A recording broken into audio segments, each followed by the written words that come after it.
una aventura con unos pastores temerosos, ¿verdad? Me dijo: pastor, tengo miedo. Y le digo: bueno, ¿es la última vez que me dices que tienes miedo? Después de que te unjamos con aceite ese día, no te voy a tolerar que me digas que tienes miedo, porque Dios te está enviando. Y bueno, yo veo la grande bendición de tenerlo aquí como pastor, de estar aquí al frente de la obra en esta tierra, y la bendición con todos ustedes, y de que ya necesitamos un lugar más grande, ¿verdad? Así que vamos a estar orando para que Dios ensanche y Dios vea que de qué manera, pero el crecimiento no se va a detener, ese crecimiento lo da Dios. Y bueno, me da mucho gusto estar aquí. Venimos con todo nuestro corazón. Compartí nada más una reunión allá en la iglesia y corriendo me vine para acá. Y yo quiero que abras tu Biblia en el libro de Marcos, capítulo 5. Marcos capítulo 5, y voy a dar otro versículo, pero prácticamente nos vamos a dirigir ahí en Marcos capítulo 5. Y ve conmigo también, pon una separación a Marcos 5 y vamos a ver Isaías 61. Isaías capítulo 61. ¿Por qué no le damos un fuerte aplauso de pie al Espíritu Santo que está en esta reunión? Amado Espíritu Santo, vamos, levante su voz, que se oiga su voz, dándole la bienvenida, dándole el honor. Amado Espíritu Santo, envístenos de poder, envístenos de autoridad. El Espíritu de Dios está sobre mí. Padre, yo te pido, Señor, que hagas el día de hoy maravillas. Señor, que hagas, Señor, maravillas, milagros, sanidades, pero sobre todo cambia nuestro corazón. En el nombre de Jesús te damos la bienvenida. Déselo fuerte, fuerte, no deje de hablar. Vamos a dárselo fuerte, fuerte, fuerte. Señor, gracias. Gracias porque eres bueno. Gracias por tu amor, por tu don inefable. Señor, toma esta reunión. Señor, someto toda obra del diablo alrededor de esta reunión, y en el nombre de Jesucristo de Nazaret, Señor, que todos los pensamientos y todas las enfermedades y todas las dolencias vengan a cautividad en el nombre de Jesús y sometidos a los pies de Cristo. Amén, Señor, y amén. Puedes sentarte y puedes bendecir a la persona que está a un lado, diciéndole: qué bueno que estás aquí en la casa.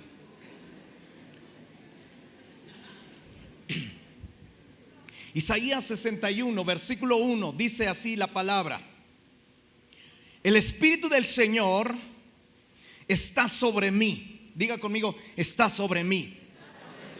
Porque me ungió el Señor y me ha enviado a predicar buenas nuevas a los abatidos. Me ha enviado a vendar a los quebrantados de corazón, a publicar libertad a los cautivos y a los presos. ¿Qué dice? Apertura de la cárcel, a proclamar el año de la buena voluntad del Señor y el día de la venganza del Dios nuestro, a consolar a todos los enlutados y a ordenar que a los afligidos de Sión se les dé gloria en lugar de ceniza, óleo de gozo en lugar de luto, manto de alegría en lugar de espíritu angustiado, y serán llamados árboles de justicia, plantío de Jehová para gloria suya. Qué interesante es este verso y es poderoso. ¿Por qué? Porque el Señor manifiesta y profetiza acerca de cómo sería la vida y cuál sería la función, el ministerio, la misión del Mesías. Pasaron muchos cientos de años y un día un hombre hace 2000 años se paró frente a una sinagoga como esta y abrió y buscó el libro de Isaías capítulo 61 y dijo: el Espíritu del Señor está sobre mí. Y repitió cada frase, cada palabra de la que hemos leído, excepto hasta el verso donde dice: a proclamar la venganza del Dios nuestro. Se detuvo solamente en buenas noticias. El evangelio es buenas noticias. Diga conmigo, buenas noticias. El evangelio es poder de Dios. Y si nosotros hemos conocido el evangelio, es porque hemos conocido buenas noticias. Diga conmigo, buenas noticias. De tal manera que encontramos la función del Mesías. Y la función del Mesías tiene que ver con predicar buenas nuevas a los abatidos, con vendar a los quebrantados de corazón, con publicar libertad a los cautivos y a los presos apertura de la cárcel. Tiene que ver con dar libertad a los cautivos y vendar a los quebrantados y cambiarles el luto por gozo. De tal manera que si usted está en el evangelio, usted y yo tenemos que disfrutar de una vida con gozo. Diga conmigo, de una vida con gozo, de una vida con alegría, de una vida de sanidad, de una vida de consolación. Estamos enfrentando situaciones adversas en esta pandemia y muchos estragos ha traído esta pandemia en muchas familias. Algunas familias han perdido a algún familiar. Algunas familias han perdido la salud después de la pandemia, después de que se les ha dado el COVID. Algunas de las familias tienen secuelas. Algunas de las familias tienen problemas económicos. Algunas de las familias han tenido que enfrentar situaciones de su matrimonio. Algunas de las familias han tenido que enfrentar situaciones con los hijos. Pero sobre todo han sido probados nuestros fundamentos como iglesia. Y la iglesia, si ha sido fundada sobre la roca, la iglesia va a resistir la tormenta de la pandemia. La iglesia, los que estamos y los que habremos sobrevivido en la pandemia y hasta ahorita, nos podríamos decir vencedores, vencedores. Y dígale al que está a un lado de usted, usted hasta este momento ha sido un vencedor.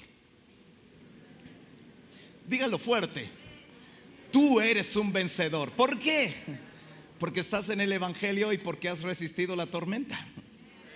Has resistido la tormenta. Ahora, quiero compartirles acerca de la función del Mesías, lo que hace Jesús, el evangelio. ¿Por qué hay lugares todavía vacíos y por qué ahorita en medio de tanta necesidad todavía no se llenan nuestras reuniones? Porque nosotros no hemos hablado el evangelio, que son buenas noticias. No le hemos comunicado a la gente acerca de la misión del Mesías. Si Dios está aquí, Él hace una función cuando nosotros empezamos a conocer la función de Jesús y la función del evangelio. La Biblia dice que el evangelio es poder de Dios. Es poder de Dios, y por eso uno no se tiene que avergonzar de ese poder de Dios, de ese evangelio. Y yo me acuerdo cuando nos convertimos, mi esposa y yo, nos decían evangelistas, ¿verdad? Y no solamente evangelistas, es de un ministerio que es evangelismo a las gentes, porque éramos evangélicos. Y evangélico es que tiene que ver con portar buenas noticias. Hoy nos llamamos cristianos, hoy venimos a la iglesia, pero muchas veces nosotros no estamos experimentando esa libertad que Jesús nos ha dado. Y yo quiero hablarte acerca de cómo funciona el evangelio y cómo funcionó en los tiempos de Jesús. Ahora sí, Marcos capítulo 5. Marcos capítulo 5, versículo 1. Dice, es una historia. ¿Cómo dice su encabezado? El endemoniado, ¿qué? Voltea a ver al que está a un lado. Dile, aguas. Cuando Cristo llega a un lugar y liberta, aguas. Escuche bien. Dice, vinieron al otro lado del mar, a la región de los Gadarenos, y cuando salió él de la barca, enseguida vino a su encuentro de los sepulcros un hombre con un espíritu inmundo, que tenía su morada en los sepulcros y nadie podía atarle ni aun con cadenas, porque muchas veces había sido atado con grillos y cadenas, más las cadenas, ¿qué dice? Habían sido hechas pedazos por él y desmenuzado los grillos y nadie le podía dominar. Y siempre de día y de noche andaba dando voces en los montes y en los sepulcros e hiriéndose con las piedras. Cuando vio pues a Jesús de lejos, corrió y se arrodilló ante él y clamó a gran voz y dijo: ¿qué tienes conmigo, Jesús, Hijo del Dios Altísimo? Te conjuro por Dios que no me atormentes. Porque le decía: sal de este hombre, espíritu inmundo. Y le preguntó Jesús: ¿cómo te llamas? Y él respondió diciendo: Legión me llamo, porque somos muchos. Y le rogaba mucho que no los enviase fuera de aquella región. Y estaba allí cerca del monte un gran hato de cerdos paciendo, y le rogaron todos los demonios, diciendo: envíanos a los cerdos para que entremos en ellos. Y luego Jesús les dio permiso, y saliendo aquellos espíritus inmundos, entraron en los cerdos, los cuales eran como 2,000. Y el hato se precipitó en el mar por un despeñadero, y en el mar se ahogaron. Y los que apacentaban los cerdos huyeron y dieron aviso en la ciudad y en los campos, y salieron a ver qué era aquello que había sucedido. Vienen a Jesús y ven al que había sido atormentado del demonio y que había tenido la legión, sentado, vestido y en su juicio cabal. ¿Y tuvieron qué? Miedo. Y les contaron lo que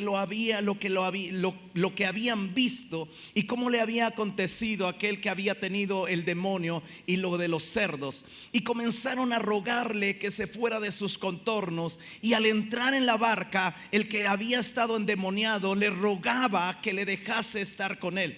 Mas Jesús no se lo permitió, sino que le dijo: ¿qué le dijo? Vete a tu casa, a los tuyos, y cuéntales cuán grandes cosas el Señor ha hecho contigo y cómo ha tenido misericordia de ti. Y se fue y comenzó a publicar en Decápolis cuán grandes cosas había hecho Jesús con él, y todos se maravillaban. Wow, qué historia. Qué historia de un hombre que fue poseído. ¿Sabe? Cuando nosotros hablamos de posesión demoníaca, no podemos confundir con influencia demoníaca. Dentro de las batallas espirituales contra demonios que operan en la gente, operan de 3 maneras. Número 1, los demonios muchas veces poseen a la gente y es diferente. Este hombre estaba poseído. Quiere decir que los demonios habían entrado en él y que lo tenían dominado y le habían quitado toda su personalidad como persona. La segunda forma que nosotros podemos ver en acción a los demonios es que tienen una influencia sobre la gente. Ellos influyen sobre la gente, como influyeron en Ananías y Zafira, cuando ellos habían prometido dar sus promesas de dar una heredad y dársela al Señor, y ellos sustrajeron la mitad del costo o alguna parte del costo de la heredad. Y cuando ellos dijeron a Pedro que en tanto la hemos vendido, Pedro dice: ¿por qué llenó Satanás tu corazón para que mintieses al Espíritu Santo? Entonces vemos ahí cómo Pedro revela una influencia demoníaca en la vida de Ananías para no dar lo que le correspondía al Señor. Vemos también la influencia demoníaca de cómo no solamente posee a la gente, influencia a la gente, sino también ata a la gente. Encontramos el caso de una mujer que estaba encorvada, y cuando Jesús entró a la sinagoga, la vio, puso sus manos sobre ella y dijo a los fariseos, porque ellos le reclamaron de por qué había sanado a esta mujer en sábado, él les dijo: esta mujer es lícito sanarla porque Satanás la había atado. Durante 18 años la había atado. Entonces encontramos de tres maneras el trabajo demoníaco: posee, influencia y ata a la gente. Y podría detenerme allí y hablarte mucho acerca de una batalla espiritual que todos los días nosotros como iglesia, como personas enfrentamos. Los demonios existen, pero cuando viene Jesús, el Hijo del Hombre vino a buscar y a salvar lo que se había perdido. El Hijo de Dios vino a abrir las puertas de las cárceles. El Hijo de Dios vino a poder dar libertad a los cautivos. De tal manera que aquí encontramos la vida de un poseído, la vida de un hombre que tiene, de verdad, está poseído. Y me llama la atención que este hombre estaba atormentado por demonios. Y cuando Jesús les pregunta, ¿cómo te llamas? Los demonios contestan y dicen: somos legión. Y la legión romana, ¿verdad?, está comparando legión con los ejércitos romanos. Y cuando le llamaban legión a una parte del ejército, era porque tenía 6,000 hombres. De tal manera que encontramos miles de demonios en ellos.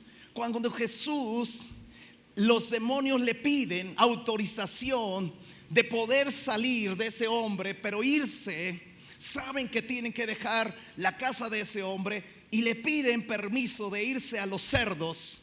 Entonces Jesús se lo autoriza y dice que se despeñan 2,000 cerdos. Esto le trae confusión a toda la ciudad, y la misma ciudad le pide a Jesús que se vaya. Fíjate, es tremendo, porque este endemoniado salió a buscar a Jesús, y los hombres, los demonios, reconociendo la autoridad de Jesús, y la gente de ese lugar aleja a Jesús. El corazón del hombre es terco, es necio, muchas veces, para poder recibir al Señor. Y los demonios se sujetan cuando entienden la autoridad de Jesús. Cuando la presencia de Dios llega a un lugar, en ese momento los endemoniados empiezan a manifestarse. Escucha bien, iglesia, nosotros tenemos que aspirar a traer la presencia de Dios, porque si alguien poseído está aquí, en ese momento va a caer al piso y va a manifestarse. Cuando un endemoniado está en la iglesia, está poseído, no resiste la presencia de Dios, no resiste la adoración en el Espíritu, y cae endemoniado, cae allí. ¿Por qué? Porque se manifiesta ante la presencia de Dios. Cuando hay una profunda búsqueda de Dios y una adoración tan extraordinaria, las sanidades empiezan a fluir sin que nadie te toque. Nosotros hemos tenido últimamente una reunión donde una mujer estaba endemoniada, y su pastor le dijo: nosotros aquí no practicamos liberación. Qué raro, ¿verdad? Y alguien le comunicó acerca de nuestra iglesia y la trajo. La mujer no pudo entrar a la puerta abajo de la iglesia. La mujer empezó a gritar, empezó a decir: no, en esta iglesia no. Y empezó a retorcerse y a querer irse. Las personas que la tenían ahí, yo estaba predicando y oía los gritos abajo. Yo dije: alguien Dios está tocando allá, que está esa mujer endemoniada. Nosotros tenemos que atraer la presencia de Dios, porque la presencia de Dios es el Evangelio. El Evangelio es Jesús mismo. Y cuando Jesús viene a una reunión, viene su presencia, viene el Espíritu Santo. Cuando nosotros exaltamos, los músicos tienen prohibido cantar un canto que no exalte a Jesús. Necesitamos ver a Jesús en este tiempo. Necesitamos nosotros levantar nuestra voz, nuestro clamor, nuestra búsqueda, como lo están haciendo 3, 4, 5 de la mañana. Una búsqueda de la presencia de Dios, para que todo lo que está obstruyendo en una ciudad, lo que está obstruyendo en tu familia, lo que está obstruyendo en tu cuerpo, se vaya, porque no resiste la presencia de Jesús. No resiste.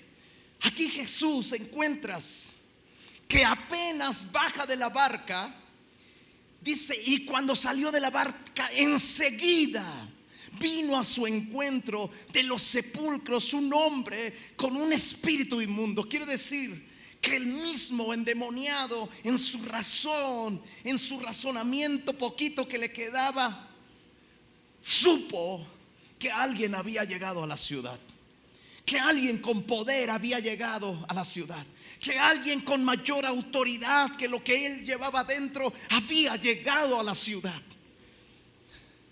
Su nombre es Jesús. Su nombre es Jesús. Y cuando Jesús entra, cuando Jesús llega a la ciudad, ese hombre inmediatamente se postra. Qué tremendo es que muchas veces en nosotros hemos perdido la costumbre de postrarnos cuando sentimos que llega Jesús. Este es un lugar de Jesús. Este es un lugar que la Biblia misma describe, donde 2 o 3 se congregan en mi nombre, ahí estaré en medio de ellos. Pero como un demonio reconoce la presencia de Jesús y se postra. Y hoy la iglesia adopta una actitud como si Dios, como si Jesús no existiera. Tenemos que cambiar nuestros hábitos de conducta de adoración. Tenemos que aprender a ser reverentes, honrando la presencia de Jesús.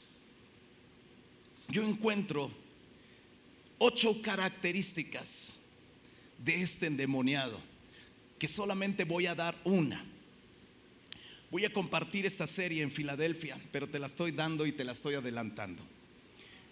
Dice 1, tenía su morada, escucha bien, tenía su morada en los sepulcros. Número 2, nadie podía atarle ni aun con cadenas y grillos. Nadie le podía dominar. Daba voces en el día y en la noche.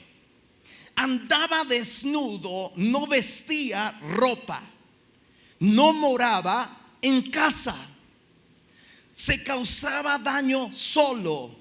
El demonio lo llevaba a los desiertos. 8 características que manifiestan a un gadareno, a alguien que tiene posesión, influencia o atando a una persona. Hoy voy a compartir acerca de cómo el gadareno vivía en los sepulcros. Y yo creo que a nadie nos gustaría vivir en los sepulcros. ¿Cuántos han ido a un panteón últimamente? A un cementerio. ¿Cuántos? Levante su mano. ¿Te gustaría vivir allí? ¿Te gustaría hacer tu casa? ¿O deja eso? ¿Te gustaría? Claro que no.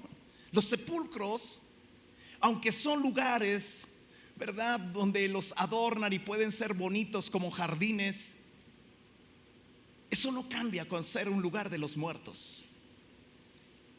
Y cuando yo leí este pasaje en mi lectura diaria, Dios empezó a hablarme acerca de cómo hay gente que vive entre los sepulcros, que mora entre los sepulcros. Y voy a dar 3 características de qué es vivir en los sepulcros, y voy a centrarme prácticamente en una de ellas porque sería muy largo y empezaría otra serie.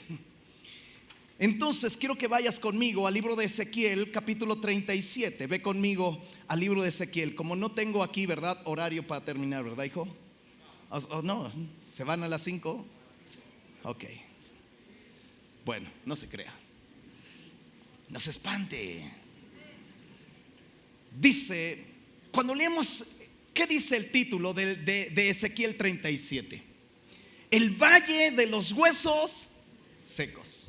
Y todos conocemos la historia del valle de los huesos secos. El valle de los huesos secos es sencillamente Era un cementerio prácticamente, donde dice y nos describe: la mano de Jehová vino sobre mí, me llevó en el espíritu de Jehová y me puso en medio de un valle que estaba lleno de ¿qué? De huesos. Era un cementerio. Pero los huesos no estaban en hoyos, sino que los huesos estaban sobre la tierra. Y me hizo pasar cerca de ellos por todo en derredor, y he aquí que eran muchísimos sobre la faz del campo, y por cierto secos en gran manera. Y me dijo: hijo de hombre, ¿vivirán estos huesos? Y dije: Señor Jehová, tú lo sabes. Y me dijo entonces: profetiza sobre estos huesos y dile: huesos secos, oíd palabra de Jehová.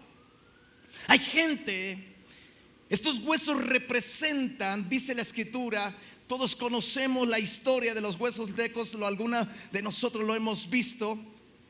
Pero en el verso 11, después de que estos huesos empiezan a unirse y empiezan a revivir y empiezan a levantarse, en el verso 10 dice: profeticé como me había mandado, y entró espíritu en ellos, y vivieron y estuvieron sobre sus pies, y eran un ejército grande en extremo. Dios está levantando un gran ejército.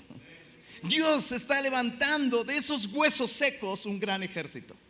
Y alguien que se encuentra como esos huesos secos prácticamente vive en los sepulcros. Alguien que se ha secado.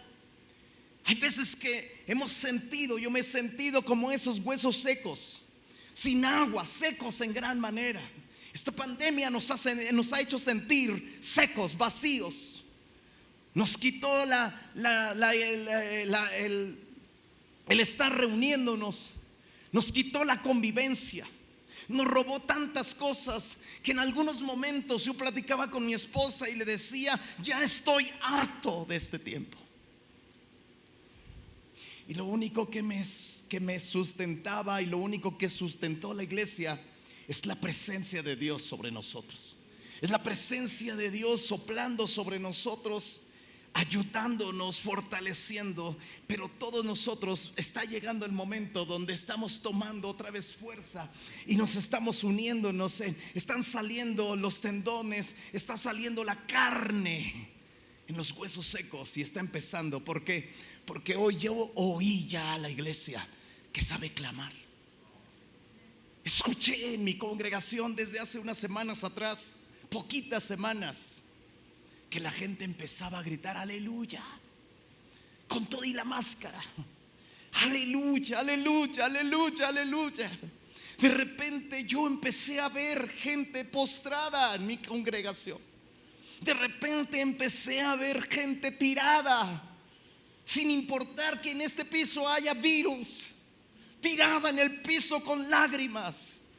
Y dije: wow, el Espíritu Santo está soplando otra vez sobre los huesos secos.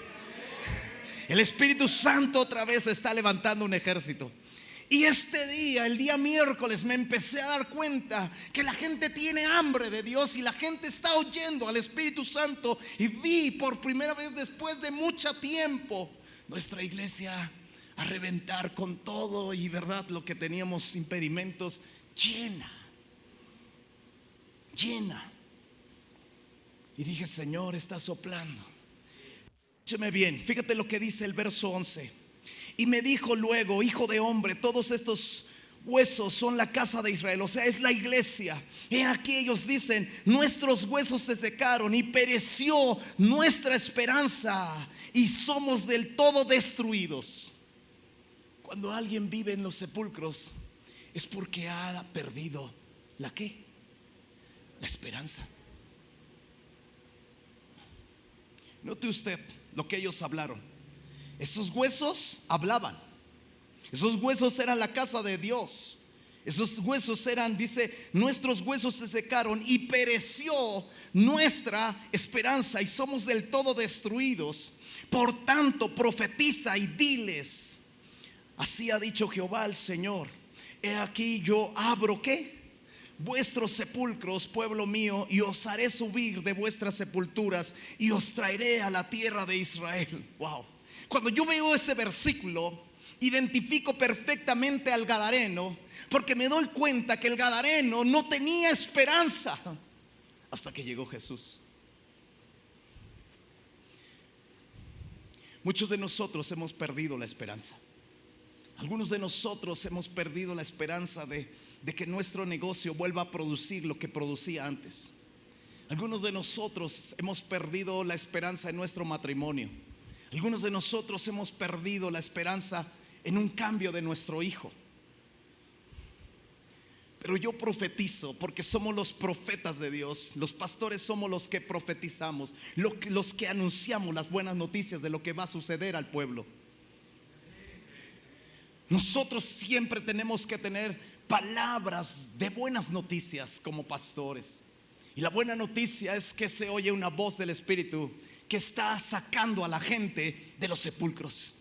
Dios está sacando de esa esperanza que se perdió, de esa tristeza. Quizá tu vida, tu familia, todo, estás en medio, vienes a la casa de Dios, pero vives en un sepulcro. En un sepulcro hay tristeza, hay sequedad, está muerto todo. Dios está profetizando y está diciéndonos que Dios sacará nuestras vidas de los sepulcros y nos traerá a la tierra de abundancia. Verso 13: y sabréis que yo soy Jehová cuando abra vuestros sepulcros y os saque de vuestras sepulturas, pueblo mío, y pondré mi espíritu en vosotros. ¿Y qué dice? Y viviréis y os haré reposar en vuestra tierra, y sabréis que yo Jehová hablé y lo hice, dice Jehová. Wow, ¿no le da gusto eso? Dele un aplauso fuerte aquí. Aquí aplauden, aquí se gozan.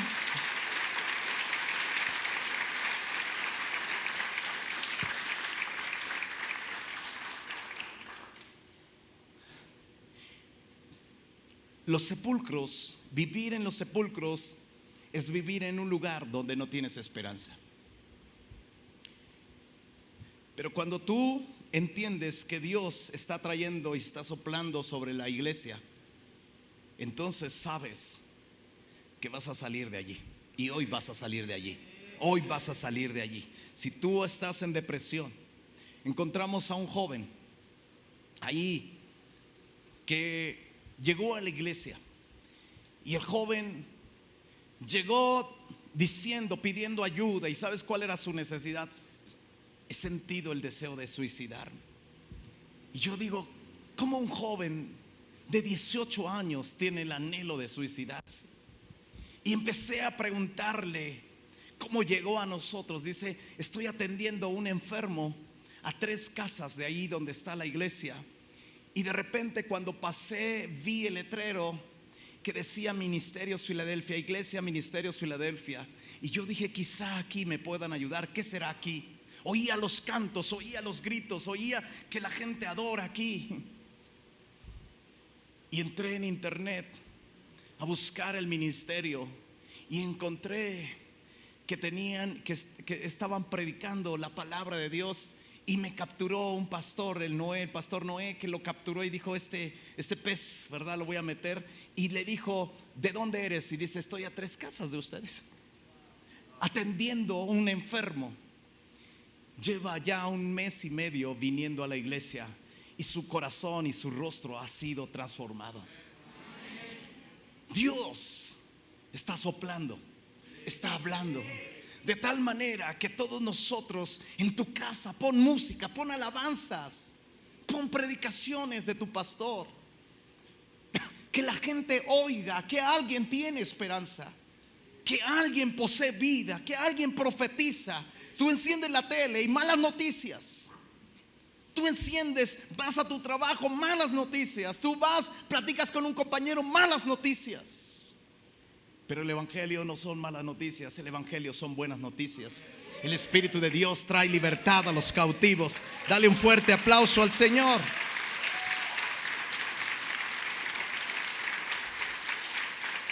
Ahora ve al libro de Romanos capítulo 3. Ve conmigo al libro de Romanos capítulo 3.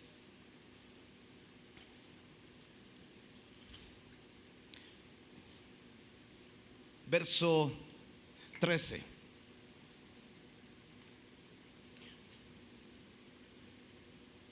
¿Por qué dice el Señor, yo os sacaré de vuestras sepulturas? Dice el verso 13, sepulcro abierto es su garganta. Con su lengua engañan, veneno de áspides hay debajo de sus labios. Su boca está llena de maldición y de amargura. Sus pies se apresuran para derramar sangre. Quebranto y desventura hay en sus caminos. Wow. Cuando tú ves acerca de cómo alguien, quizá tú digas, pero yo no estoy endemoniado, yo no vivo en los sepulcros, yo vivo aquí en una colonia fina de Texmelucan, ¿verdad? Vivo en una residencia, mi casa está bonita, pero ¿qué hay con tu boca? ¿Qué hay con tu lengua? Si tu lengua está llena de maldición, tu lengua es un sepulcro. Tu lengua es un sepulcro. Me he encontrado desafortunadamente con gente mentirosa. ¿Hay gente mentirosa? Si tú hablas mentiras, si tú no tienes la revelación de hablar verdad y tú hablas mentiras, tú tienes en tu lengua un sepulcro. Tu boca es un sepulcro. Tú tienes veneno de áspides en tu boca. Y dice que tu boca está llena de maldición y hay mucha gente que su boca está llena de amargura. Wow. Nunca habla buenas noticias, pero va a la iglesia. Va a la iglesia, pero miente. Va a la iglesia, pero está amargada. Va a la iglesia, pero su expresión es una expresión de alguien que no conoce a Dios. Cuando el Espíritu de Dios está sobre ti, cuando el Espíritu de Dios te ha tocado, nuestra manera de hablar cambia. Cuando me acuerdo yo que Dios cambió mi vida y yo vine al Evangelio, después de que yo me convertí y fui tocado por la muerte de mi mejor amigo, yo tuve un quebrantamiento muy fuerte. Y me acuerdo yo que mi forma de vivir antes de conocer a Cristo era que si yo hablaba 10 palabras, 7 eran groserías, 3 eran español. Cuando yo me dirigía a las personas, sin importar que fueran mujeres, que fueran niños, que fueran adultos, ancianos, no me importaba, yo no tenía respeto. Mi vocabulario era siempre groserías, groserías, groserías. Cuando yo me convierto, empiezo a leer la palabra de Dios y esta palabra empieza a libertarme. Jesús es la palabra y llego a un versículo: de toda palabra ociosa que hablen los hombres, de esa van a dar cuentas en el día del juicio. Me cayó un terror y dije, yo voy a enfrentar un juicio. Yo vi una persona morir, yo vi a mi mejor amigo morir, yo lo vi morir, yo vi cómo la vida se le fue. Y cuando yo encontré que la palabra de Dios decía acerca de un juicio y que las palabras que yo hable en toda mi vida van a ser tomadas, porque por tus palabras vas a ser justificado y por tus palabras vas a ser condenados, entonces yo entendí que mi boca, que mi lengua era un sepulcro, era muerte. La Biblia menciona en el libro de Mateo capítulo 12, 34, no lo busques, solamente apúntalo y escúchalo, que lo veas en la pantalla. Mateo 12, 34 dice: generación, hablando Jesús, generación de víboras, ¿cómo podéis hablar lo bueno siendo malos? Porque de la abundancia del corazón habla la boca. El hombre bueno del buen tesoro del corazón saca buenas cosas, el hombre malo del mal tesoro saca malas cosas. Mas yo os digo que de toda palabra ociosa que hablen los hombres, de ella darán cuenta en el día del juicio, porque por tus palabras serás justificado y por tus palabras serás condenado. O sea, esa palabra me confrontó. Confronta. Ese gadareno vivía en los sepulcros. ¿Dónde vives tú? ¿Dónde vives tú? Efesios capítulo 4, verso 29. No lo busques, solamente apúntalo y velo en la pantalla. Pablo diciendo a la iglesia: ninguna palabra corrompida salga de vuestra boca, sino la que sea buena para la necesaria edificación, a fin de dar gracia a los oyentes. Y no contristéis al Espíritu Santo de Dios, con el cual fuiste sellados para el día de la redención. Quítense de vosotros toda amargura, enojo, gritería, ira, maldicencia y toda malicia. Wow. Pablo hablándonos acerca de cómo el Espíritu se contrista cuando nosotros empezamos a conocer la verdad, pero no nos cambiamos nuestra manera de hablar. Nuestra manera de hablar es un sepulcro. Vivimos allí en el mundo, pero cuando tú vienes a Jesús y has oído la voz del Hijo de Dios, tu vida tiene que salir de ese sepulcro. No puedes vivir bajo maldición, no puedes vivir gritando en tu casa, mujer. No puedes vivir, hombre, maldiciendo a tus hijos. No puedes vivir allí.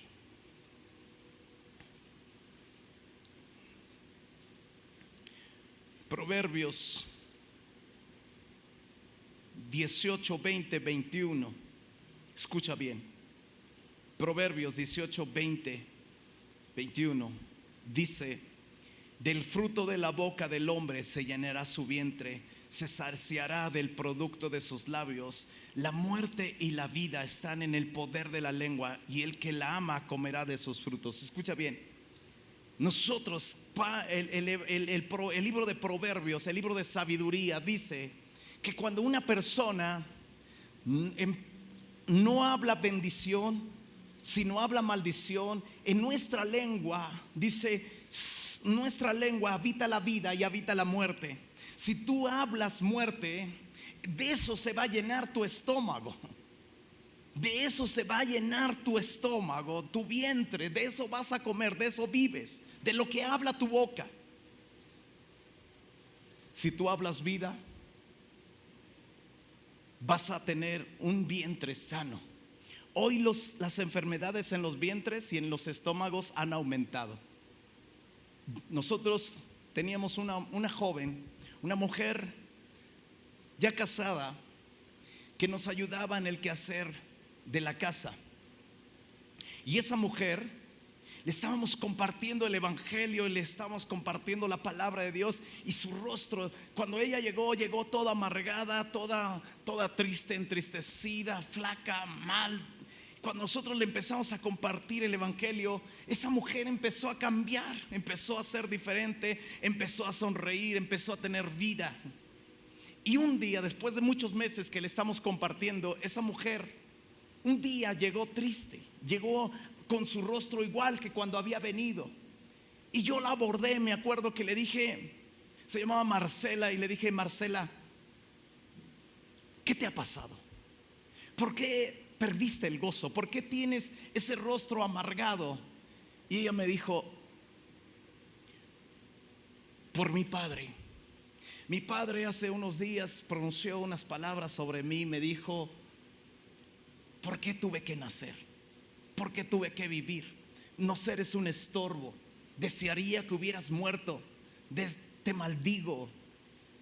Y yo me sentí tan mal adentro de mí, y algo me empezó a pasar. Escucha bien, a los pocos días ella empezó a sentir un malestar en su estómago. Se hizo unos estudios y ella les brotó cáncer. Y nosotros dijimos: ¿por qué? Y Dios habló a nuestro corazón cómo las palabras tienen vida y tienen muerte. Las palabras de nosotros como padres, como pastores, sobre nuestros hijos, sobre nuestra esposa, la esposa sobre los hijos, o la esposa sobre el esposo, tienen vida. Y cuando nosotros somos como ese endemoniado gadareno que está siendo influenciado para maldecir, porque el diablo sabe que tu palabra tiene poder, que tu boca tiene vida o tiene muerte. Entonces él sabe, y él quiere llevar a la iglesia a estar amargada, a estar con gritos, a estar con ira, para que nosotros en nuestras palabras no broten palabras tiernas, palabras dulces, palabras medicinales, sino en nuestra vida broten palabras de amargura, palabras de enojo, palabras de gritería. Y eso hace que el Espíritu de Dios sea contristado. Esta mujer murió de cáncer. Murió de cáncer. Nos dolió mucho porque nunca se pudo reponer de las palabras de su padre. Creo yo que hoy, iglesia, somos portadores del evangelio. Somos portadores de buenas noticias. La gente vive amargada, la gente vive necesitada, la gente vive seca, y nosotros tenemos el poder. Por eso es que Dios le dijo a Ezequiel: profetiza, profetiza. ¿Qué es profetizar? Profetizar es hablar las palabras que Dios quiere que nosotros hablemos. Y las palabras que Dios quiere que nosotros hablemos es que bendigas. Es que bendigas. Es que hables palabras que agraden a Dios. La gente necesita una palabra de amor. La gente necesita oír palabras de amor. Hay gente, hay hijos, escucha bien, que nunca han oído la palabra te amo de su padre. ¿Cuándo fue la última vez que le dijiste a tu padre, a tu hijo, te amo? O el hijo le ha dicho al padre: te amo, papá. Las palabras dulces están escasas aún en la iglesia. Las palabras medicinales están escasas hoy en los matrimonios. Las palabras que hablan de fe están escasas hoy aún en la iglesia. Nosotros somos portadores de buenas noticias. Somos portadores del evangelio. Este hombre, el endemoniado gadareno, vivía en los sepulcros. Vivía en los sepulcros. Quiero que vayas conmigo al libro de Santiago, capítulo 3, y vamos a ir a la parte final. Santiago, capítulo 3, versículo 1.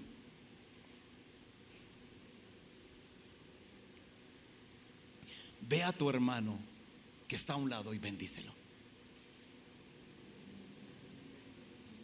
¿Sabes? ¿Me puedes ayudar con el teclado, hijo? ¿Quién? ¿Sabes? A veces nos hace falta expresarnos fe. Ánimo, hermano. Dios, usted es un vencedor. ¿Sabes? Alguien que está derrotado, alguien que está fracasando en las finanzas, tú llegas y le dices que la vida de un hombre no consiste en la abundancia de los bienes que posee, por ejemplo, sino en tener a Jesucristo en su corazón. Ese hombre va a analizar las palabras y se va a dar cuenta que la vida de un hombre no consiste en cuánto dinero traigas en tu cartera. La vida de un hombre consiste en cuánto de Jesús y en cuánto de Dios tengas en tu corazón.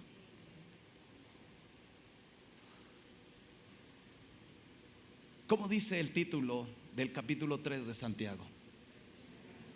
La lengua. Quiero que leas conmigo. Hermanos míos, no os hagáis maestros muchos de vosotros, sabiendo que recibiremos mayor condenación. Porque todos, ¿qué dice? Todos, aquí dice que todos ofendemos muchas veces. Si alguno no ofende en palabras, este es varón perfecto, capaz también de refrenar todo el cuerpo. Hace poco yo me di cuenta que la iglesia perdía miembros y yo no me daba cuenta. Entraban por una puerta pero salían por la parte de atrás. Y me di cuenta, el Espíritu Santo me reveló que muchas veces nuestros servidores y nuestros líderes